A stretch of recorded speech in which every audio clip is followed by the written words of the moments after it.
Okay guys, so we're going to look at the binomial theorem now. The binomial theorem is a way to expand. In the past we've done foiling and we've expanded by multiplying and doing distribution twice. This is just a quicker way to do it when the powers are higher than just 2.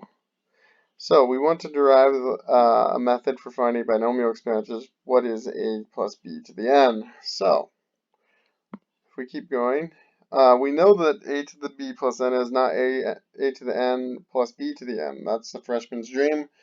Remember, we would write a times a plus b, and then we'd write a plus b next to it, and we'd FOIL it out. And so if you wanted a plus b to the 0, that's simply going to be 1, because we know anything to the 0 is 1. If we wanted a plus b to the 1, then we'd have 1a plus 1b. We wouldn't have to do any multiplication. And the important part here is going to be those two 1s that appeared. If we wanted a plus b to the second power, then we'd do a plus b times a plus b like I mentioned a moment ago. And we would expand it out, we'd FOIL it, and we'd get 1a squared plus 2ab plus 1b squared. If we wanted a plus b to the third, same thing. We would FOIL this thing out, and we would get the following. 1 plus 1a to the third, 3a squared b plus 3ab squared plus 1b to the third. Now, important things to notice. The a cubed, notice it goes a cubed, a squared, a, and then a to the 0 because it disappeared. And notice b started with nothing, and then it went b to the 1, b to the 2, b to the 3, going left to right. And so it's kind of ascending and descending depending on which variable we're looking at and which position. So that's important to using binomial theorem. If we wanted a plus b to the fourth, we'd have a plus b times a plus b to the third, which is what we just calculated. So we could change that. We expand it out, and we get 1a to the fourth, 4a to the third, b, 6a squared b squared, plus 4a b to the third, plus 1b to the fourth. And so there's kind of a pattern that's going to emerge. So some patterns are emerging. The number of terms in the expansion is 1 more than the power of the binomial. So if you have a squared, there are 3 terms. Remember, we had a squared plus 2ab plus b squared. That was 3 terms.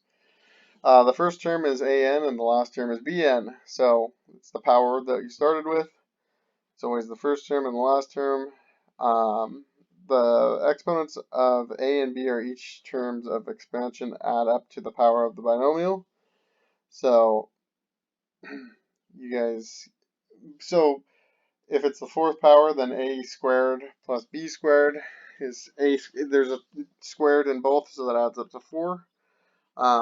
As the exponents of a decrease by 1, the exponents of b increase by 1. Okay, so that's another pattern. As a is descending by 1, b is increasing by 1, and the coefficients of the expansion all form a triangular array of numbers that can be found by Pascal's triangle. And I'll show you how to generate that in the next video, probably, if it's not on here. So, here it is. So what you see, I went too quick, sorry. We have 1, 1, 1.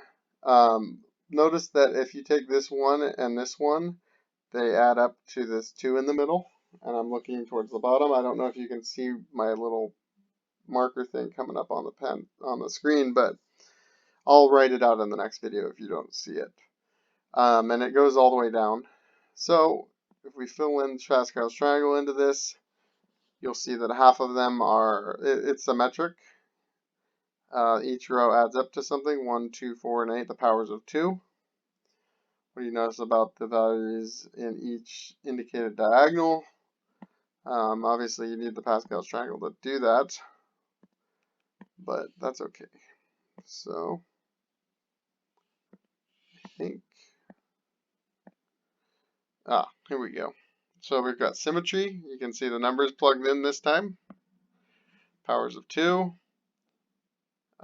We've got triangular numbers, and they kind of switch. They're all 1s. They count.